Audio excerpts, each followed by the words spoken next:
ప్రభునామమునకు ఘనత కలుగును గాక.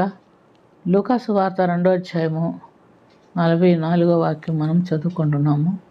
ఆయన తల్లిదండ్రులు ఆ సంగతి ఎరుకక ఆయన సమూహంలో ఉన్నాడని తలంచి ఒక దినం ప్రయాణం సాగిపోయి తన బంధువుల్లోనూ నెలవైన వారిలోనూ ఆయన్ని వెతుకుచుంటిరి.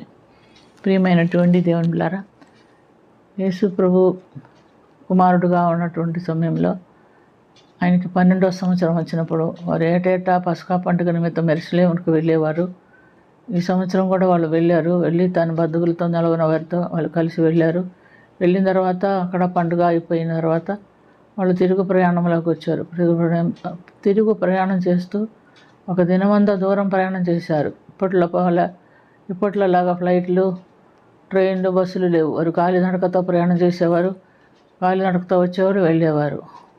మీరు ప్రయాణం చేస్తూ కుమారుడు తమతో ఉన్నాడని తలంచుకొని వెళుతున్నట్టుగా మనం చూస్తున్నాం. ఒక దినం తర్వాత కుమారుని వెతికితే కుమారుడు వారితో కూడా లేడు. వాళ్ళు నెలవైన వారిని, తెలిసిన వారిని, తమతో కూడా ఉన్న వారందరినీ అడిగారు, ఆ కుమారుని చూచారా అని అడిగితే వాళ్ళెవరు నేను చూడలేదని చెప్పారు. కనుక వాళ్ళు తిరుగు ప్రయాణం అయ్యారు. తిరుగు ప్రయాణం అయ్యి ఒక దినమంతా ప్రయాణం చేసి మళ్ళీ యెరూషలేముకు వచ్చారు. యెరూషలేముకు వచ్చిన తర్వాత అక్కడంతా వాళ్ళు వెతికారు. 3వ దినమందు వాళ్ళు దేవుని ఆలయంలోనికి వచ్చి చూసినప్పుడు శాస్త్రులు, పరిసరుల మధ్య కూర్చొని వారితో ప్రశ్న అడుగుతూ వారితో ఆయన పలుకుతున్నటువంటి జ్ఞానం కలిగిన మాటలు విని వాళ్ళ తల్లిదండ్రులు కూడా ఆశ్చర్యపోయారు. మరి తల్లి, కుమారాన్ని ఎందుకు ఇలా చేస్తే, నేను నీ తండ్రి ఎంతగానో నీ కొరకు బాధపడ్డాము, నువ్వు ఇట్లా చేస్తేవేమంటే అమ్మా నీకు తెలీదా, నేను నా తండ్రి పని చేయాలని మీకు తెలీదా అని అడుగుతున్నట్లుగా మనం చూస్తున్నాం.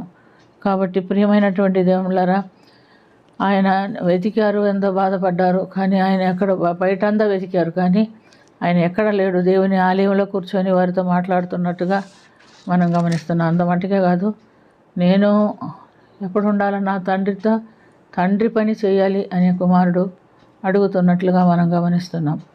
కాబట్టి మనం కూడా ఈ విషయంలో చాలా జాగ్రత్త పడాలి. మనతో ప్రభు ఉన్నాడని తలంచుకొని మనం కూడా ఎన్నో పనులు చేస్తూ ఉంటాం. అయితే ఎప్పుడు మనం ఆయన పరిశుద్ధుడు కనుక, నేను పరిశుద్ధుడు కనుక మీరును పరిశుద్ధులుగా ఉండుడి అని ఆయన సెలవిచ్చారు.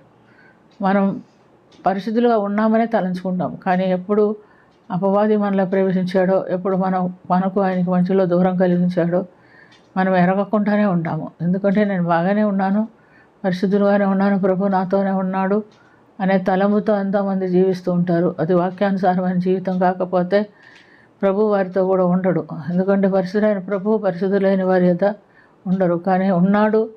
నేను కూడా క్రైస్తవునే కదా, ఉదయం లేచి వాక్యం చదువుకుంటున్నాను, ప్రార్థన చేసుకుంటున్నాను అని ఈ మధ్య ఒకరితో మాట్లాడితే మేము ప్రార్థన చేస్తున్నాం అని అంటున్నారు. అది కాదమ్మా, మీరు ప్రార్థన చేస్తే ఆ ప్రార్థన దేవుని దగ్గరికి వెళ్తుందా లేదా మీకు తెలుసా అంటే మేము ప్రార్థన చేస్తున్నామంటారు. అంతేగాని అదంతా వాళ్ళకి తెలియదు. వాళ్ళకి తెలిసిందల్లా మేము ప్రార్థన చేస్తున్నాం అటు అనుకొని చాలామంది ఉంటున్నారు.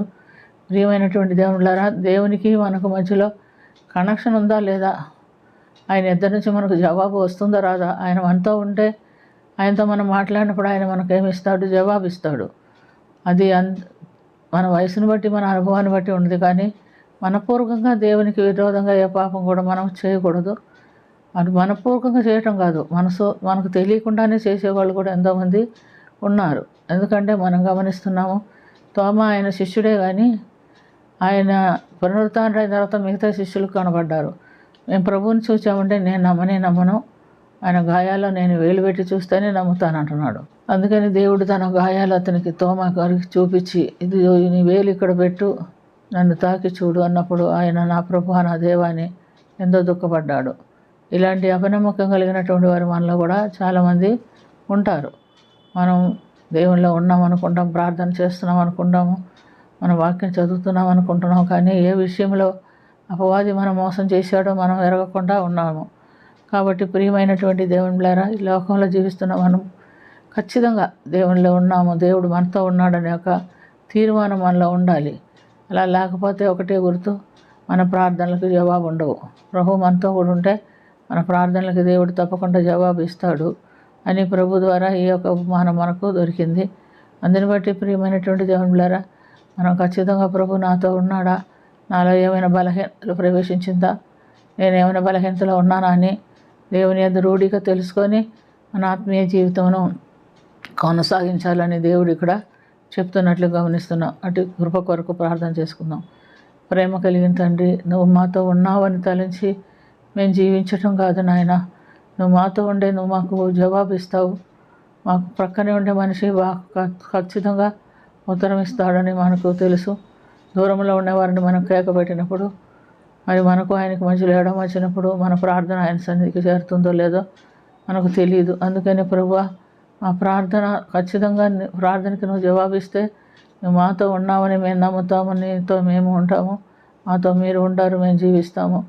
పరిశుద్ధుడా, అలాంటి ధన్యత కలిగినటువంటి సహవాసము, పరిశుద్ధత, ప్రార్థన మాకును దయచేయమని దీవించమని యేసుక్రీస్తు పుణ్యనామమున అతి మిక్కిలి వినయంతో అడిగి వేడుకొనిచున్నాము తండ్రి. ఆమేన్.